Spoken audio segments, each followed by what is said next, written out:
Bismillahirrahmanirrahim. Assalamualaikum warahmatullahi wabarakatuh. Alhamdulillahirabbil alamin wassalatu wassalamu ala asyrafil anbiya'i wal mursalin sayyidina Muhammadin wa ala alihi wa sahbihi ajma'in, amma ba'd. Rabbi shrah li sadri wa yassir li amri wahlul 'uqdatam min lisani yafqahu qawli. Hadirin rahimakumullah, para mahasiswa, para santri, wali santri dan para pemirsa dimanapun berada, alhamdulillah kita saat ini berada dalam keadaan sehat walafiat semuanya, ya.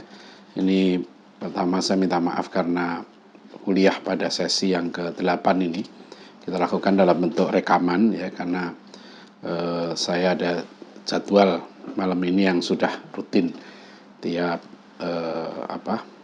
malam Jumat, ya, malam Jumat pekan pertama itu ada kuliah online juga. Hadirin rahimakumullah,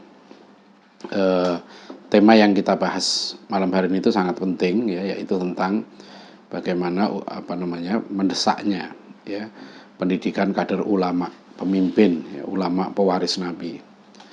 Jadi di dalam buku ini, di buku Pendidikan Islam Mewujudkan Generasi Gemilang Menuju Negara Hidayah 2045, itu ada 2 bab, ya, bab 12 dan bab 13. Itu tentang saya ambil 2 judul, ya. Saya beri judul pertama urgensi pendidikan ulama, dan yang kedua peran ulama dalam kemerdekaan dan pembangunan. Jadi 2 bab ini yang akan saya coba untuk ringkas dalam waktu sekitar 45 menit. Hadirin rahimakumullah, Imam Al-Ghazali mengatakan dalam Ihya Ulumuddin, ya, ketika umat Islam mengalami kondisi yang terpuruk, ya, beliau membuat rumusan yang menarik. Ya, beliau katakan inna fasada ra'yati bi fasadil muluk wa fasadal muluk bi fasadil ulama wa fasadal ulama bi hubbil mal wal jah. Jadi rakyat rusak, kata Imam Al-Ghazali, karena penguasa rusak. Ya, dan penguasa rusak karena ulamanya rusak. Dan ulama rusak karena hubul mal wal jah. Ya, ulama itu cinta harta dan cinta kedudukan. Ini tentu refleksi yang sangat penting. Dalam beberapa kali kajian kita, ya, selama 7 sesi yang sebelumnya, kita banyak membahas masalah bagaimana pentingnya pendidikan jiwa, ya, bagaimana pentingnya niat dalam mencari ilmu. Karena kalau kita mau melahirkan generasi gemilang, maka betul-betul, ya, niat dan adab ilmu itu dijaga. Kemudian semangat, ruh perjuangan, ya, karena ilmu itu yang tertinggi, ya, adalah bagaimana kita bisa mengenal, ya, Tuhan kita, Allah Subhanahu wa taala. Nah, sekarang pada bagian ini kita membahas tentang pentingnya kehadiran ulama, karena pada dasarnya kunci, ya, kebangkitan umat itu ada pada kebangkitan ulama. Jadi kalau ada ormas namanya Nahdlatul Ulama, itu maknanya kebangkitan ulama. Itu nama sebetulnya indah sekali, kebangkitan ulama. Ya, jadi Imam Al-Ghazali sudah mengingatkan, ya, bahwa ketika umat Islam terpuruk, yang tampil untuk menyelamatkan umat waktu itu, ya, adalah para ulama. Dan apa yang dilakukan para ulama waktu itu? Mereka melakukan menyiapkan hadirnya sebuah generasi melalui pendidikan. Para ulama waktu itu mencoba untuk berpolitik, ya. Mereka mendekati penguasa, menyadarkan mereka. Tapi penguasa tidak mampu. Masyarakat pun waktu itu ketika diajak untuk berjihad melawan pasukan salib, mereka juga sudah terjangkit penyakit hubud dunia. Mereka juga, umat Islamnya terkotak-kotak. Ya, ulama-ulama pada waktu itu pun begitu, ya, kuat sekali, ya, fanatisme mazhabnya sampai fanatisme kelompoknya saling menjatuhkan satu dengan yang lain, antar kelompok, antar mazhab itu. Maka kemudian para ulama waktu itu seperti Imam Al-Ghazali punya pemikiran yang sangat strategis. Bagaimana melahirkan satu lapis ulama baru, gitu, ya. Yang nanti ulama-ulama inilah yang akan mendidik, ya, akan melahirkan generasi yang hebat, yaitu generasi Salahuddin Al-Ayyubi itu. Ini pentingnya, ini mendesaknya, ya. Nah, tentu ketika kita bicara tentang ulama itu kan, kita sudah tahu bahkan di negeri kita pun dalam kemerdekaan luar biasa. Bagaimana peran Syekh Abdus Somad Al-Falimbani yang terus, ya, menggelorakan semangat perjuangan kepada para raja di Jawa, ya Sultan Hamengkubuwono I, kakeknya Pangeran Diponegoro, beliau dikirimi surat oleh Syekh Abdul Somad Al-Falimai dari Mekah. Ya, dan akhirnya kita tahu ya sikap kakek Diponegoro ini luar biasa ya perjuangannya dalam melawan penjajahan Belanda itu. Begitu juga kita tahu Syekh Yusuf Mangkosari. Ya, beliau seorang ulama besar di Makassar, ya, terjun berjihad di Banten dan bahkan memimpin sekitar 4.500 pasukan Banten. Ya, kita tahu kemudian peran Kiai Haji Hasyim Asy'ari, bagaimana fatwa jihadnya telah menggerakkan ya jutaan kaum muslimin Indonesia untuk melawan penjajah. Kita tahu bagaimana kecerdikan Kiai Haji Ahmad Dahlan, ya, yang terus ya menyadarkan kaum muslimin bahwa mereka dalam keadaan yang terjajah, terutama melalui jalur pendidikan itu. Jadi rahimakumullah, peran ulama ini luar biasa ya, dan dalam sejarah pun kita tahu bagaimana peran Wali Songo ya, para ulama-ulama hebat ini kemudian berhasil ya mengembangkan Islam di tanah Jawa ini, yang kemudian mendidik ya Raden Patah untuk menjadi raja muslim pertama di tanah Jawa. Itu kalau kita lihat peran ini luar biasa ya. Dan coba bayangkan ya, ketika kita dalam masa penjajahan ya, waktunya tidak sedikit, yaitu ratusan tahun, ulama-ulama kita terus ya mendidik umat, menjaga umat, sampai akhirnya ya kita bersyukur bahwa negeri kita ini sudah berbagai cara digunakan untuk memurtadkan umat Islam, berbagai cara digunakan untuk menjauhkan umat Islam dari agamanya.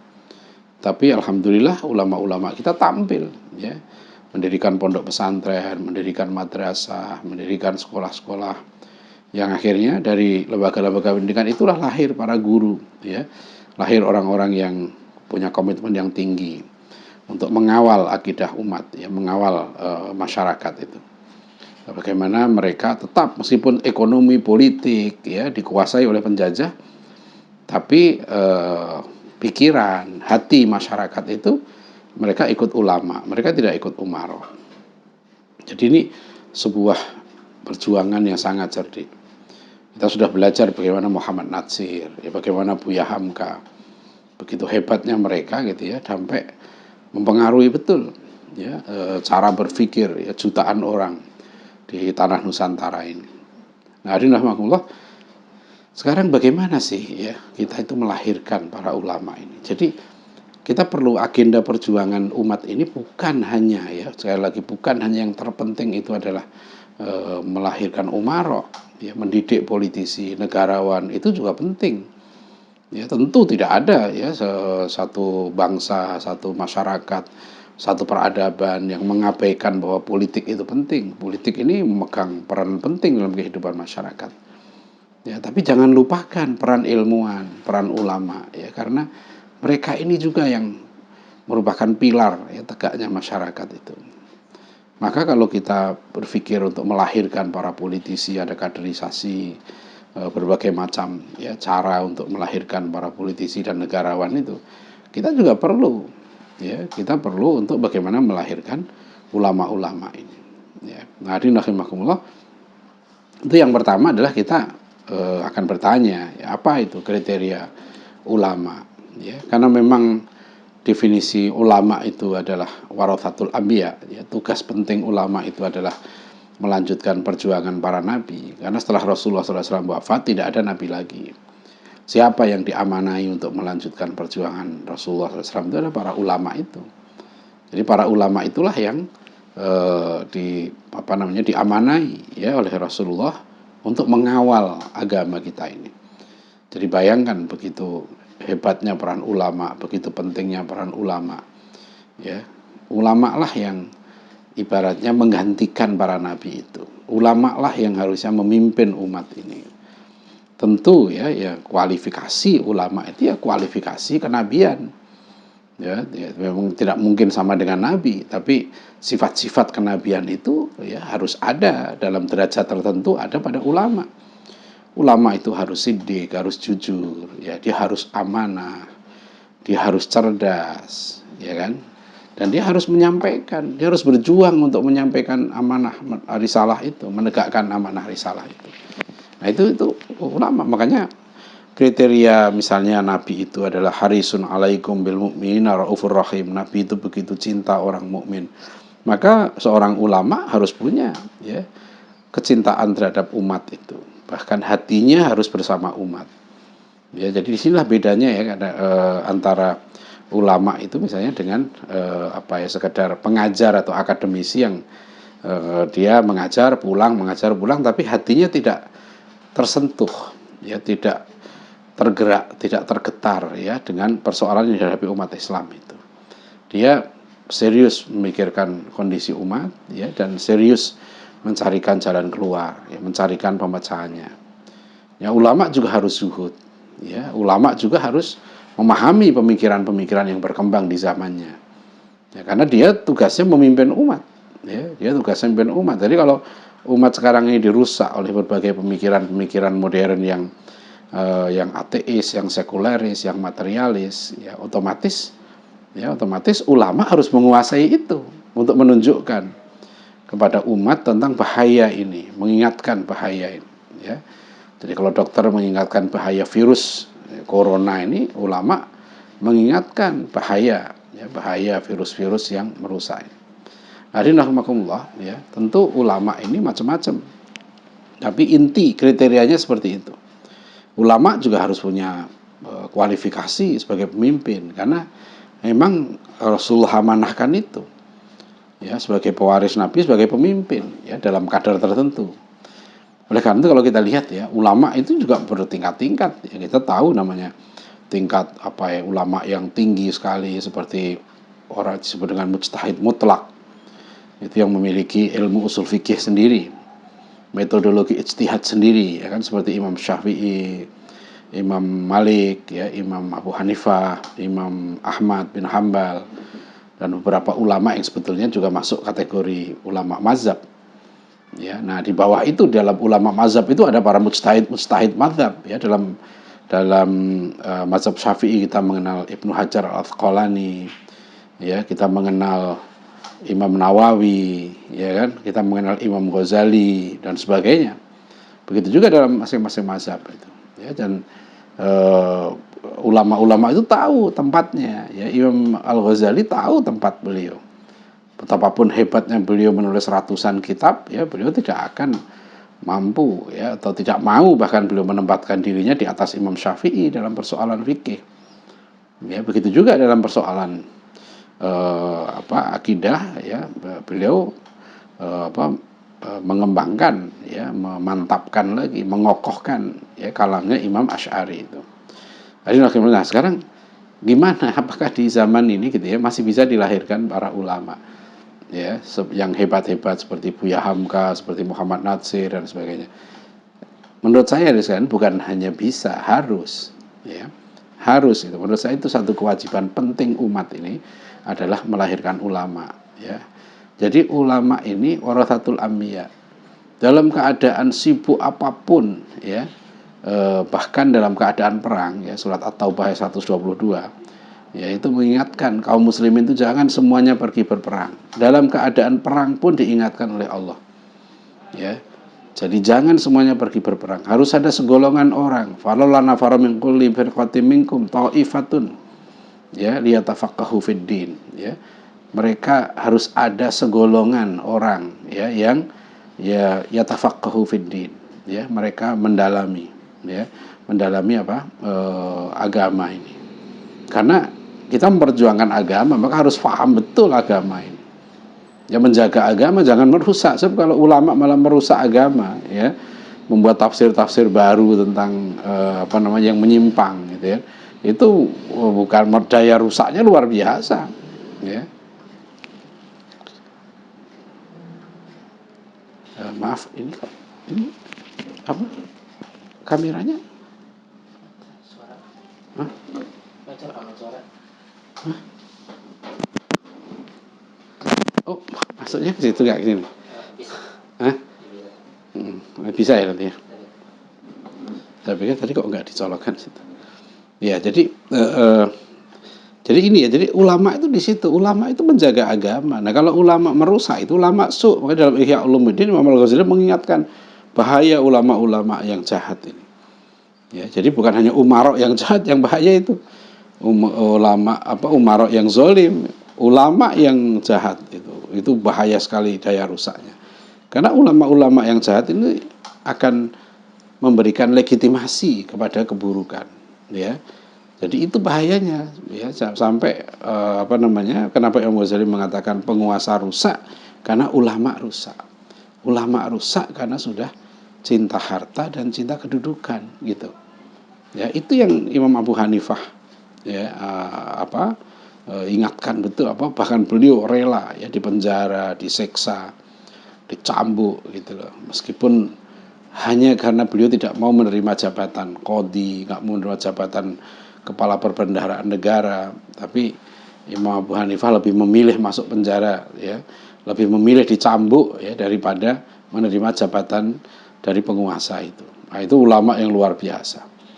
Jadi hadirin rahimakumullah, ya, itu sekarang bagaimana kita melahirkan ulama itu? Menurut saya, ya, dari pengalaman kami di Dewan Dakwah, ya, mengajukan program kaderisasi 1000 ulama ini, dan saya melihat di beberapa tempat ada program kader ulama Gontor, ya, ada beberapa pesantren tingkat tinggi yang juga melahirkan ulama-ulama yang baik.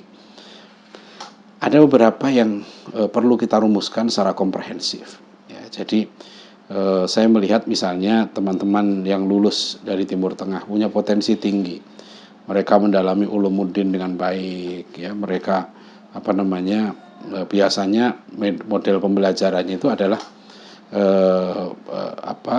sempit tapi mendalam.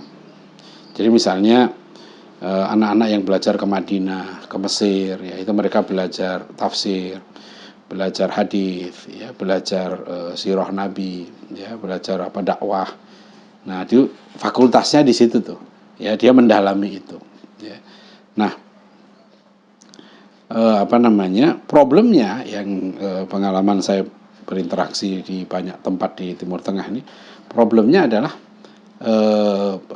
di Timur Tengah ini tidak terbiasa menulis, ya. Maka banyak saudara-saudara kita yang lulus dari Timur Tengah itu ketika pulang ke Nusantara ini, ke Indonesia ini, gitu ya, itu biasanya kurang, ya, produktif dalam menulis. Apalagi kemudian dipaksa mereka dengan kondisi harus menyibukkan diri dalam berbagai aktivitas dakwah yang sifatnya dakwah itu biasanya, ya, sifatnya lebih banyak lesan. Nah, akhirnya, ya, kegiatan research, ya, kegiatan menulis karya-karya yang serius itu tidak sempat. Nah, ini harus dilengkapi. Jadi saya melihat misalnya model pendidikan seperti ini, gitu ya, pendidikan cendekiawan begini, itu kalau kita mau tingkatkan kualitas keulamaannya, dia dari kriteria yang ideal tadi itu bisa ditambahkan, ya. Jadi teman-teman yang lulus dari Timur Tengah gitu, itu harus belajar bahasa Inggris, harus belajar menulis yang baik, ya, harus kita latih untuk bisa berkomunikasi. Apalagi di era disrupsi sekarang ini, ulama itu sangat penting, ya. Jadi kalau kita lihat kepiawaiannya misalnya Ustadz Abdus Somad atau gitu ya, itu beliau bukan hanya ilmunya yang tinggi, ya, tapi kemampuannya dalam berkomunikasi itu. Nah, itu yang di era disrupsi ini sangat diperlukan, dan itu bisa dilatih, ya. Itu ada kursusnya, itu ada caranya, ya, itu ada ahlinya, itu ada ilmunya, ya, public speaking, ya, kemudian penulis itu ada, ya. Jadi alhamdulillah di pesantren At-Taqwa ini ada beberapa juga, ya, tamu-tamu, ya, mahasiswa dan sebagainya, kita sempatkan untuk latihan menulis, ya, karena ini sangat penting. Jadi keahlian ulama sekarang ini jangan hanya bicara, ya, jangan hanya bicara, penting jelas, ya, public speaking, komunikasi dua-duanya. Itu kalau di At-Taqwa College masuk standar kompetensi lulusan itu, ya, itu harus bisa public speaking, harus bisa menulis. Ya, kalau belum bisa itu belum bisa diluluskan, karena itu standar kompetensi dasar, ya, yang harus lulus di situ. Ya, kemudian juga leadership, ya, kemampuan kepemimpinan itu juga perlu dilatih. Makanya Kenapa tadi saya bilang pentingnya mulazamah, ya. Jadi pengalaman saya bergaul dengan para tokoh dulu waktu saya di IPB, yang ulama yang termasuk sering saya berkunjung ke rumahnya itu Kiai Haji Soleh Iskandar, ya, ketua Badan Kerjasama Pondok Pesantren Indonesia itu. Beliau luar biasa. Ya, sekarang kalau di Pasar Sarjana UIK gedungnya kita beri nama Gedung Soleh Iskandar. Jalan depan kampus UIK itu dulu namanya Jalan Baru, sekarang juga Jalan Ki Haji Soleh Iskandar. Karena memang ketokohan Ki Haji Soleh Iskandar ini luar biasa. Beliau pejuang kemerdekaan, beliau ulama juga. Tapi ulama pemimpin beliau ini, ya. Beliau memimpin ikatan persatuan pondok pesantren itu. Dan Masya Allah ya, pengalaman saya dengan Pak Kiai Soleh Iskandar itu, kami kalau datang gitu ya, jam 10 malam pun di rumahnya itu diterima. Kadang kami datang, beliau belum datang, ya, itu kita tungguin. Dan selalu semangat, Masya Allah, ya, semangat ya, ulama-ulama seperti ini. Jadi di Bogor dulu ada juga Kiai Haji Tubagus Hasan Basri. Ya, saya sering ya, kebetulan rumah kos saya nggak jauh dengan di Gunung Batu dengan rumah beliau. Beliau juga pernah 18 tahun ya di Mekah itu, ya, belajar di sana. Kitabnya banyak. Tipenya agak berbeda dengan Soleh Iskandar. Beliau lebih tipenya akademik. Jadi kalau kita lihat tipe ulama-ulama kita pun beda itu. Pak Natsir misalnya gitu ya. Itu beliau pemimpin gitu ya, ulama juga ya. Tipenya beda dengan Profesor Rashidi. Kalau Profesor Rashidi memang ulama cendekiawan ya. Beliau lulusan Mesir, kemudian doktornya di Sorbonne. Beliau juga aktif ya, mengkritik orientalis. Meskipun beliau pernah mengajar juga sebagai sebagai profesor di McGill University itu, di Islamic Studies. Kita banyak belajar dari para tokoh ulama kita dulu itu ya. Ada tipe-tipe ulama yang tipenya semuanya pejuang ya, semuanya pejuang, tapi ada yang tipe ilmuwan. Ya, saya perhatikan kepemimpinan ulama ini ada dua ya. Penting kita perlu melahirkan ulama pemimpin. Ada dua tipe. Satu, tipe ulama pemimpin yang pemimpin masyarakat. Ya, dia tidak terlalu mungkin tidak terlalu tekun, tidak terlalu memiliki karya-karya ilmiah yang mendalam gitu, enggak. Ya. Jadi kalau kita lihat misalnya di sekarang yang lumayan agak muda itu misalnya seperti Ustadz Bakhtiar Nasir. Nah, itu tipe ulama pemimpin tuh. Dia pemimpin sosial, ya, tipe Ustadz Zaitun Rasmin gitu. Tapi kalau kita tanya Ustadz Bakhtiar Nasir, Zaitun Rasmin itu dia beda tipenya, ya. Ada ulama-ulama yang tipenya dia memimpin di bidang ilmu tertentu. Dia punya otoritas ilmu, ya, seperti misalnya Dr. Samsudin Arif, gitu. Dia tipenya adalah tipe ulama pemimpin dalam bidang ilmu tertentu. Dia memegang otoritas ilmu. Ini juga perlu diperbanyak ini ulama begini nih. Ya, yang tipenya adalah peneliti, ya, kajian konsep gitu. Tetapi tetap ya, ini bukan sekedar akademis Mas saya. Ya, beliau pejuang juga, beliau juga membela ya, menjadi saksi di Mahkamah Konstitusi, berjuang melawan pemikiran-pemikiran yang batil gitu ya. Jadi berjuang juga ya, tipenya berbeda dan harus ada kerjasama ini. Ya, dulu Masya Allah ya, Ki Haji Hasyim Asy'ari kan itu memang susah mencari seperti beliau nih. Ya, beliau juga menulis, ya, beliau juga aktif di lapangan, beliau juga leader, ya, pemimpin organisasi. Nah, yang begini ini jarang, ya, sama dengan sahabat Rasulullah dulu. Ya, yang seperti Umar bin Khattab radhiyallahu anhu ya, ulama juga, pemimpin politik juga, jagoan perang juga gitu ya. Kaya juga gitu. Nah, ini nggak mudah ini. Idealnya ulama seperti itu. Jadi tapi yang penting begini ya, sekarang terutama pada orang tua. Jadi kalau orang tua itu punya anak yang pinter, maka tolong gitu ya, arahkan dia untuk menjadi ilmuwan. Ya. Dan kalau dia semakin cerdas, ya, dia jenius misalnya gitu, seperti Pak Habibie dan sebagainya itu harus diarahkan menjadi ulama. Ya, ulama dalam arti dia nggak berhenti hanya di bidang ilmu syariah saja. Dia nanti bisa menguasai berbagai bidang sains, ya. Nah, sekarang yang kelihatan cukup menonjol misalnya Ustadz Adi Hidayat gitu ya. Ustadz Adi Hidayat ini kalau dia mengembangkan ilmunya terus ya, insya Allah dia akan menjadi ulama besar. Ya, menjadi ulama besar. Tapi tantangannya saya tahu ulama-ulama yang seperti ini gitu ya, itu godaannya luar biasa beratnya. Ya, ibaratnya begini, setan nggak akan berhenti ya, menjatuhkan setiap orang ini. ya itu tantangan luar biasa ini, ulama-ulama yang karena umat nanti ya itu yang akan menjadi bintang. Kata Rasulullah, ulama-ulamaku ini seperti apa namanya, kan nujum, ya, seperti bintang. Dan alhamdulillah itu pentingnya. Nah, jadi kaderisasi sekarang kalau ditanya begini, pendidikannya di mana gitu ya. Kembali saya bilang kira-kira waktu kami di Dewan Dakwah ya, saya membuat konsep itu 17 tahun untuk melahirkan ulama di level nasional. Itu insya Allah bisa 17 tahun. 17 tahun itu setelah S1. Jadi S2, S3 itu kira-kira 7 tahun. Kemudian 10 tahun itu di tengah masyarakat. Ya, jadi ulama itu justru yang penting nanti adalah kiprahnya di tengah masyarakat. Karena itulah ujian yang sebenarnya. Ya, itulah dia akan lulus. Makanya nanti dia dari masyarakat mendapatkan gelar Kiai Haji gitu ya. Lulus bukan hanya dari lulus ilmunya, ya dilulus dari ujian, ya berbagai godaan dia lulus, ya dia sabar, ya dia tetap istiqomah dalam perjuangan. Itu kira-kira perlu waktu 10 tahun. Ya kira-kira perlu 10 tahun. Jadi setelah S1 gitu ya tamat, ya dulu kita kasih beasiswa S2.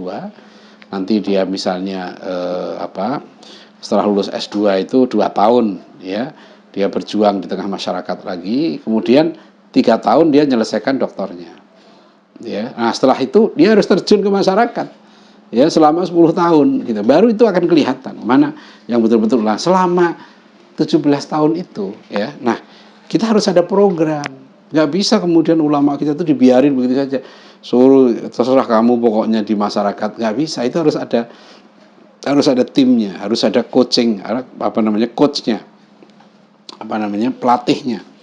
Harus ada yang melatih. Siapa yang melatih dia menulis, siapa yang melatih dia public speaking, yang melatih dia untuk bagaimana kemampuan lobby, ya, kemampuan terutama adalah adab, ya. Karena sangat penting, ya, para nabi itu mendapatkan ilmu dan hikmah, ya, seperti Nabi Yusuf, ya, dapat ilmu hikmah. Luqmanul Hakim mendapatkan hikmah, ya. Dan ulama-ulama ini karena mereka nanti akan memimpin umat, mereka harus mendapatkan hikmah. Ya, hikmah dari Allah. Nah, hikmah itulah akan diberikan kepada orang-orang yang ikhlas, yang sabar, ya, yang tekun berjuang, ya, terus-menerus berpikir gitu. Itu luar biasa. Saya menemui ya banyak tokoh-tokoh kita yang kalau kita ketemu itu yang dibicarakan itu ya masalah umat, ya, problematika umat gitu ya. Nah, jadi kalau saya sekarang ini gitu ya, kalau ketemu dengan Profesor Muhammad Nur terus sekarang bisa lewat WA, itu yang dibahas itu adalah selalu kita bicara masalah umat, bagaimana problematika kita hadapi, memecahkan masalahnya gitu ya. Nah ini yang sangat penting kan sekalian ya. Jadi maka suhbatul ulama itu di situ. Nah ulama-ulama yang lebih senior memberikan pengalamannya ya maka di Indonesia ini kalau kita berjuang di sini nggak bisa, kalau menurut saya ya, mohon maaf ya, kita nggak bisa lepas dari pengalaman sejarah di Nusantara ini. Kita penting untuk menggali ya sejarah perjuangan Ki Hasyim Asy'ari, Ki Haji Ahmad Dahlan, Buya Hamka, Muhammad Natsir, dan banyak ulama-ulama yang lain gitu. Yang di Nusantara ini mereka telah berjuang ya. Pak Natsir itu berjuang, bayangkan ya, lewat parlemen, berjuang di hutan, berjuang mendirikan sekolah. Ya, silakan baca bagaimana jungkir baliknya Pak Natsir ketika mendirikan dan mengelola Pendis ya, di tahun 1930-an itu sebelum merdeka. Ya, Pak Natsir itu sampai menggadaikan perhiasan istrinya ya. Beliau harus pergi ke Pekalongan, ke Surabaya mencari zakat untuk membiayai ya. Bayangkan Pak Natsir itu punya kemampuan loh, punya kesempatan untuk kuliah di Belanda, tapi dia nggak ambil, terjun langsung memecahkan masalah umat. Dan di situ dia bergelut. Nah, itulah yang saya maksudkan terjun ke masyarakat itu. Ya, ada contohnya, ada teladannya. Bagaimana Pak Natsir itu sampai ada kisah yang menarik yang ditulis ketika Pak Natsir di hutan, bergerilya di hutan itu, beliau mengirim surat pada anak-anaknya itu. Ya, surat itu sudah diterbitkan menjadi kumpulan buku, surat menyurat Pak Natsir dengan keluarganya. Dan di situ ada satu kisah yang menarik, bagaimana Pak Natsir itu mencari dana ya di Bandung, dana untuk sekolahnya ya. Dan salah seorang yang didatangi Pak Nasir itu gitu ya, itu bukannya malah simpatik, malah mencaci maki, berkata tidak sopan dan sebagainya gitu ya. Tidak mau membantu ya, tapi dengan cara yang angkuh. Dan suatu ketika ya, ketika Pak Nasir menjadi Perdana Menteri ya, tinggal di Jakarta gitu ya. Nah, orang yang tadi dulu ya pernah mencaci maki Pak Nasir itu datang ke rumah Pak Nasir itu ya. Nggak tahu dia, orang itu tahu tidak kalau itu Pak Nasir ya, tapi dia datang ya, minta ongkos untuk pulang ke Bandung. Nah, itu kisah yang diceritakan Pak Nasir. Artinya orang itu jangan sombong pada anak-anaknya, jangan angkuh. Nah, itu yang saya maksud sekalian ya. Itulah ulama itu lahir dari masyarakat. Ya, ulama itu bukan lahir dari kampus, bukan lahir dari pesantren. Ya, karena ulama pemimpin itu dia berjuang bersama umat. Makanya ulama itu ya kualifikasinya harus keilmuan, ya, manajerial, kepemimpinan, dan di situ ya diuji dia di tengah masyarakat itu. Ya. Dia akan menghadapi banyak masalah, ya keluarganya sendiri nanti akan menguji dia, ya berat. Banyak kadang-kadang tokoh kita, ulama kita ini diuji dengan keluarganya. Ya, saya tahu ada beberapa tokoh kita yang ujiannya bukan datang dari luar, diuji oleh Allah justru dari keluarganya. Di saat orang-orang lain mau mendengarkan ya amanah dia gitu ya, ada seorang tokoh luar biasa yang berpengaruh, ceramahnya orang mendengarkan ceramahnya banyak berjilbab gitu, tapi justru ya anaknya sendiri tidak mau berjilbab. Itu berat ya. Beliau waktu saya jumpa beliau di rumahnya gitu ya, dan sampai waktu beliau wafat pun saya sempat hadir ya. Itu Masya Allah, dia orang pejuang hebat ya, diuji oleh Allah. Dia tidak salah karena beliau sudah berusaha keras, tapi namanya ujian ya datang ya. Bagaimana Nabi Nuh diuji dengan anaknya, Nabi Lut diuji dengan istrinya. Jadi karena ulama ini pewaris Nabi, tentu ujiannya tidak ringan ya. Orang-orang berilmu ini diuji ya. Wala nabluwannakum bisyai'im minal khaufi wal ju'i wa naqsim minal amwali wal anfusi wath thamarat. Mungkin juga ulama ini diuji ya, diuji dengan kekurangan uang ya, kekurangan makanan ya, dengan rasa takut dan sebagainya gitu. Itu ujian-ujian. Nah, itu harus dilalui semua ya. Ulama itu harus melalui ujian seperti itu, ujian kehidupan itu ya. Nah, itulah yang saya bilang tadi, perlunya coaching. Nah, sekarang bagaimana kualifikasi keilmuan ya di era sekarang menurut saya gitu ya, untuk anak-anak yang kategori pinter ya, di atas pinter kalau perlu gitu. Itu tidak ada pendidikan yang linier untuk menjadi ulama hebat itu. Dia harus zigzag. Ya, pertama yang penting adalah dia menguasai ilmu adab pertama, tentu sama dengan konsepnya gitu ya. Adab dulu dia harus kuat ya, adabnya. Kemudian yang kedua dia harus mencari ilmu, itu ikhlas ya, keikhlasan mencari ilmu. Kemudian dia mendalami ulumuddin ya, dan dia juga harus mendalami pemikiran-pemikiran yang berkembang ya. Kalau dia sempat misalnya mengambil gelar doktor di bidang sains ya, itu bagus, tapi basic dia sebagai ulumuddin harus kuat. Dan keilmuan ulama itu akan berkembang kalau ada muzakarah ya, ada diskusi, ada muzakarah, ada masalah-masalah umat gitu ya, kita ketemu masing-masing mengajukan pendapatnya gitu ya. Ya seperti kalau di NU ada forum bahsul masail ya, di Muhammadiyah ada tradisi tarjih ya, ada di Persis juga ada ya, di berbagai lembaga ormas Islam itu biasanya punya ya. Tapi yang mohon maaf, yang saya perhatikan yang perlu ditingkatkan adalah kemampuan mengartikulasikan itu ya, jadi mengkompilasi, mengartikulasikan. Nah, itu yang pada sebagian cukup menonjol ya, sebagian lagi masih kurang.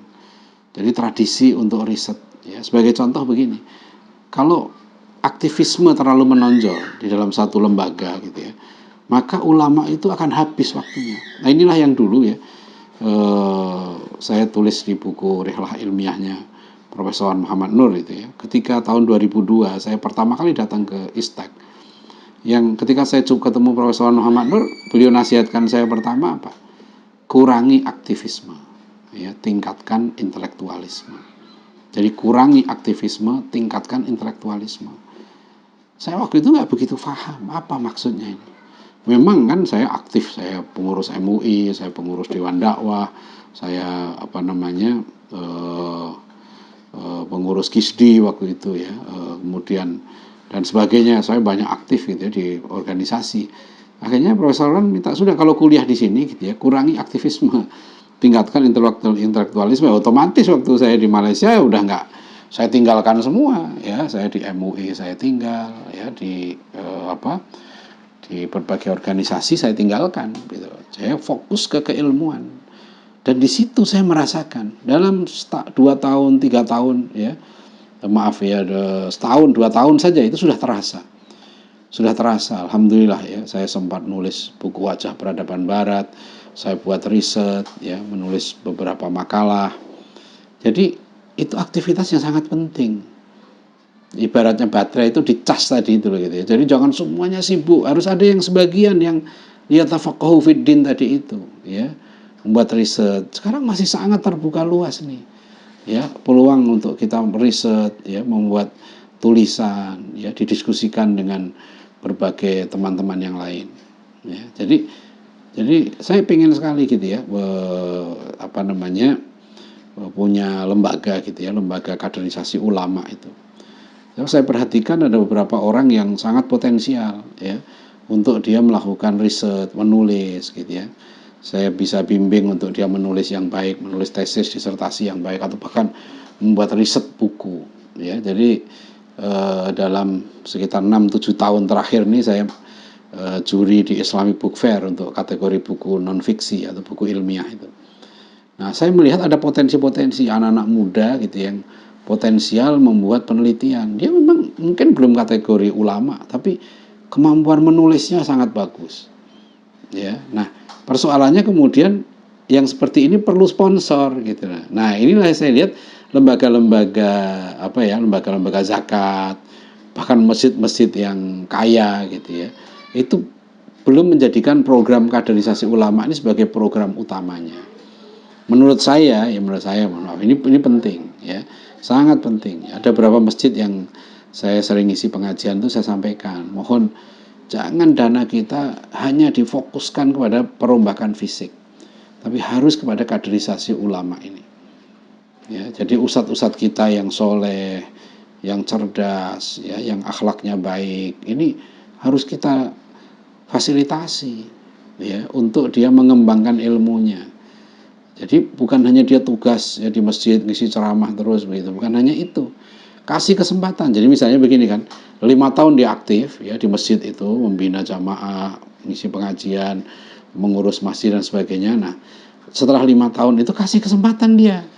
Misalnya 1 tahun off, kasih beasiswa ya.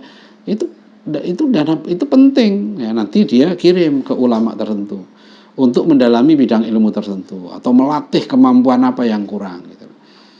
Ya, inilah lembaga-lembaga lembaga-lembaga charity di barat ya. Itu punya dana-dana yang luar biasa, dana-dana riset seperti ini.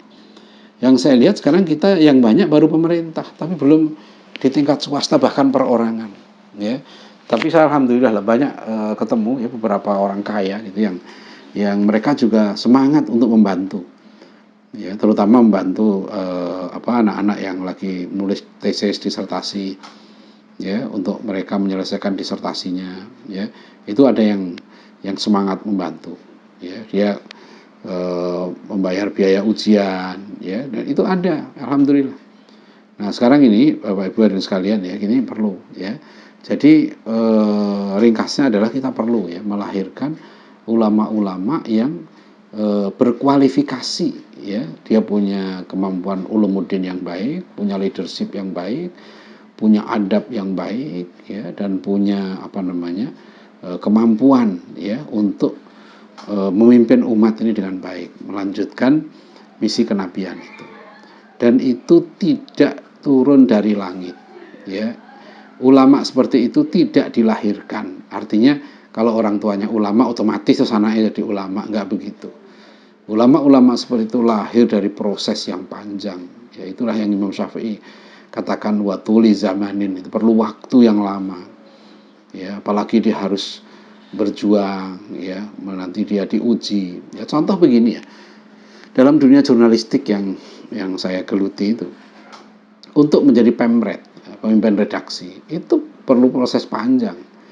Dia jadi reporter dulu, nanti reporter itu diputer tuh, setelah dia di bidang politik, dia kuasai, ya misalnya 2 tahun bidang itu atau 3 tahun, dia pindah ya ke hukum. Ya, setelah itu dia pindah lagi ke ekonomi, ya, ke desk ekonomi. Kemudian dia pindah ke misalnya desk luar negeri, ya. Kemudian dia pindah misalnya ke desk daerah. Bahkan kadang-kadang ya dia dikirim dulu ke daerah, menangani media di daerah. Nah itu dia ditarik ke pusat. Setelah itu dia dikasih kesempatan untuk buat riset. Dia off dari pekerjaannya kira-kira 3-4 bulan gitu ya, atau 2 bulan misalnya gitu. Dia off, tapi dia perpustakaan aja. Dia buat penelitian, dia baca, dia menulis gitu. Untuk menambah wawasan dia, ya, memberi kesempatan dia untuk naik derajat gitu. Nah, setelah itu dia naik jadi red pel nanti jadi pemimpin redaksi. Ketika dia jadi pemimpin redaksi, dia sudah menguasai berbagai bidang tadi. Begitu juga di TNI, ya kan? Kalau kita lihat orang jadi seorang jadi jenderal itu biasanya disyaratkan dia punya kualifikasi, telah pernah menduduki berbagai posisi di TNI itu. Dia pernah di jabatan intel, pernah di jabatan teritorial, ya pernah di pos Zeni misalnya gitu ya. Dia pernah di pos tempur, apalagi dari pasukan khusus. Pasukan khusus itu macam-macam ya, tempur, intelijen, ya dan sebagainya gitu. Nah, kalau dia sudah menguasai berbagai bidang itu, nah dia layak menjadi jenderal. Nah, kemudian dia sebelum naik kita dari kolonel ke brigjen gitu kan, itu dia masuk sesko dulu, sekolah komando. Nah, jadi ada. Nah, sekarang kalau kita tanya, nah ulama kita gimana gitu, pemimpin kita, di mana kaderisasinya? Ya, kalau di wartawan, di TNI itu ada prosesnya, ada mekanismenya. Dan itu ada yang membiayai tentu negara kalau TNI kan. Nah, sekarang kalau kita mau mencetak seorang ulama, ya, saya pernah punya program gitu ya. Program kaderisasi ulama. Saya buat program 2 tahun. Ya, saya buat program. Saya suruh teman atau mahasiswa saya itu eh, apa eh, apa namanya punya kenalan seorang pengusaha besar gitu kan. Akhirnya saya buat anggaran. Dalam 2 tahun itu saya anggarkan 1 orang untuk menjadi seorang ulama, ya hanya 2 tahun, maksudnya itu sebetulnya masih latihan kaderisasi ulama. Itu 1 orang saya anggarkan 200 juta, ya, dimana yang 50 juta nanti kita berikan untuk dia usaha mandiri, ya setelah dia selesai program setingkat S2 ini pesantren internasional, jadi non formal. Tapi dosen-dosennya kita datangkan termasuk dari luar negeri, ya, kita pilih betul ya kualitasnya. Nah kemudian ada yang bertanya, kok heran dia, kok besar sekali ya 200 juta gitu ya untuk 2 tahun. Saya bilang ini bukan besar, sebetulnya ini murah. Orang sekarang untuk ambil master di Monash University Australia gitu ya, anggaran pemerintah itu saya dengar di atas 1 miliar. Yang saya tahu ya di Inggris ya, tahun 2010 saya ke sana untuk meraih program doktor, gelar doktor ya, 3 tahun kuliah di Inggris. Itu anggaran pemerintah 1,2 miliar. Ya, per orang gitu ya, per orang 1,2 miliar, jadi setahunnya 400 juta. Coba sekarang.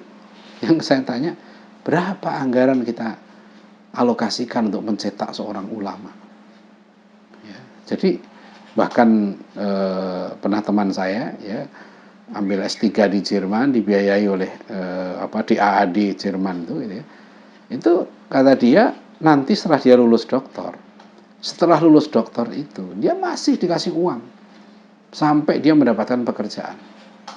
Jadi lembaga-lembaga beasiswa seperti di barat ini mereka mengalokasikan dana yang sangat besar untuk mencetak intelektual mereka itu. Ya. termasuk orang-orang kita yang dapat beasiswa gitu ya. Saya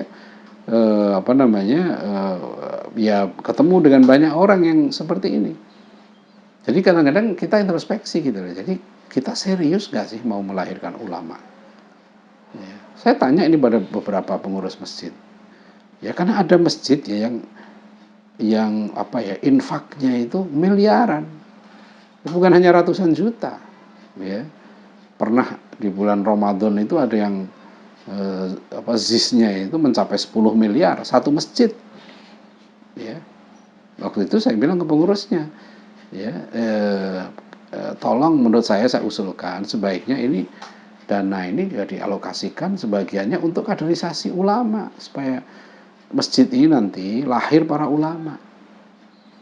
Ya, jadi kadang-kadang saya usulkan gini di satu masjid, mohonlah masjid kita ini selain aktif kita alhamdulillah rame jamaah subuhnya taklimnya rame, tapi kita harus ada juga proyeksi untuk melahirkan ulama dari masjid ini. Masjid ini pusat pendidikan, lembaga pendidikan. Ya, di mana nanti misalnya saya bilang 5 tahun lagi, 10 tahun lagi dari sini sudah lahir ya seorang ulama tafsir, seorang ulama hadis, ya seorang ulama di bidang sirah dan sejarah Islam, ya seorang ulama di bidang pemikiran kontemporer, ya seorang ulama yang menguasai ya misalnya bidang perbandingan agama, ya lebih khusus lagi misalnya dia ulama, ya dia profesional, dia juga ahli ya tentang misalnya kristologi, ya kita perlukan orang-orang yang ahli dan itu semua ya pendidikan itu wabul khotin perlu biaya ya. Nah itulah hadirin rahimakumullah. Jadi ini agenda kita ya. Jadi kalau sekali lagi untuk melahirkan generasi yang gemilang menuju negara hidayah kita harus fokus ya, maksudnya fokus nih sangat serius ya untuk punya program untuk melahirkan ulama-ulama ini. Ya insya Allah kita sudah ada pengalaman. Ya kita pengalaman tinggal sekarang ini kita terutama di bidang pendanaan dan arahan, proyeksi. Saya tahu ada beberapa potensi yang hebat insya Allah. Ya anak-anak muda yang hebat, yang potensial, ya itu bisa kita kita arahkan lah gitu makanya ya supaya mereka nanti tahu jalannya ya roadmapnya. Kamu sekarang sudah kuasai ilmu ini, kamu perlu mendalami ilmu ini, kamu perlu terjun ke masyarakat ya. Ketika terjun itu ya kamu harus membangun tadi dua hal tadi kan ya, ulama pemimpin, dia punya dua otoritas, pemimpin sosial politik atau dia pemimpin misalnya di bidang keilmuan tertentu. Ya, begitu ya Bapak Ibu Saudara sekalian, mudah-mudahan kajian kita bermanfaat. Ya, nanti kalau ada pertanyaan-pertanyaan silahkan dikirim ya, kita jawab nanti insya Allah. Kalau saya bisa ya, terima kasih. Mohon maaf sekali lagi ya kalau ada kekurangan dan kekhilafan. Billahi taufik wal hidayah. Assalamualaikum warahmatullahi wabarakatuh.